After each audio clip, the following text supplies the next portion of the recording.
नहीं किया जो अमित शाह लाए थे, जिसकी बिना पर आज पूरे बच्चे बिहार के भी हो, दिल्ली के हो, 5-5, 6-6 साल से जेल में है। तो मेरे अजीज दोस्तों और बुजुर्गों, हम आपसे अपील करने आए हैं कि आप अपना एक वोट 11 तारीख को नुकसान होने मत दीजिए। अपनी सियासी लीडरशिप को बनाइए। आप हमारे भाई को मत देखिए, आप मंजलिस को देखिए, ओवैसी की बात पर यकीन करिए। और लोग बार बार हमको ताना मारते हैं कि ओवैसी यहाँ पर क्यों आता है हैदराबाद को छोड़कर। मेरे भाई, मैं 11 साल से बिहार और सीमांचल का आ रहा हूं और आता रहूंगा।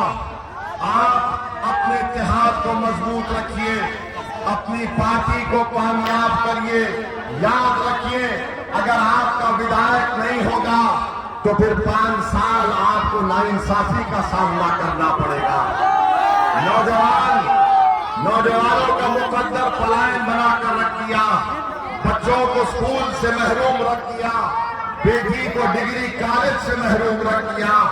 मेरे अजीज दोस्तों और बुजुर्गों, बीजेपी को, नीतीश कुमार को रोकना है, तेजस्वी यादव को और गठबंधन को एक मौसर जवाब आपको देना है।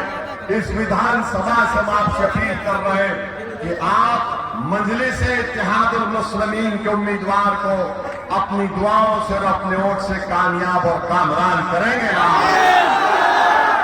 ऐसा तो नहीं कि यहां से निकलकर फिर आप भूल जाएंगे। याद रखिए, हमारे भाषण सुनने को तो लोग बहुत आते हैं, मगर जब वोट डालने की बात आती है तो उस शिद्दत से वोट पड़ना चाहिए जो आज यहाँ पर आप आकर मोहब्बत के मजारे कर रहे हैं। तो 11 तारीख के दिन इस विधानसभा में क्या पुकार होगी कि हर जगह पतन है।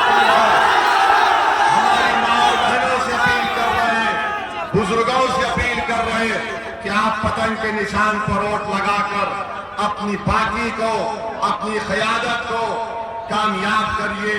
आपका एक वोट नरेंद्र मोदी के काले वक्त कानून के खिलाफ आपका एहतजाज होगा। आपका एक वोट सीमांचल और बिहार के गरीबों की एक आवाज बनकर विधानसभा में गूंजेगा। आपका एक वोट पतन छाप पर तेजस्वी के मुंह पर जवाब होगा, जिसने आपको चरमपंथी कहा।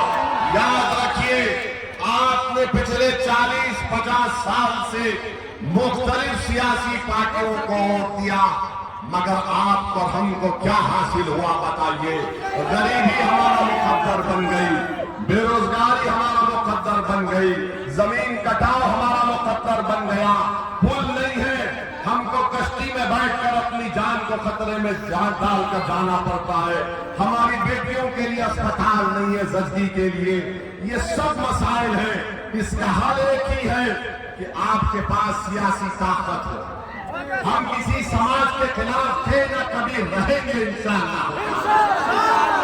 ये हमारे बीजेपी, आरएसएस और तेजस्वी चरमपंथी कहते हैं, अरे जब देश को जरूरत पड़ी, पहलगाम के बाद ऑपरेशन सिंदूर में अगर किसी ने सऊदी अरब, कुवैत, बहरीन, अल्जीरिया जाकर पाकिस्तान के खिलाफ उस सरजमीन में बैठकर भारत का परचम लहराया तो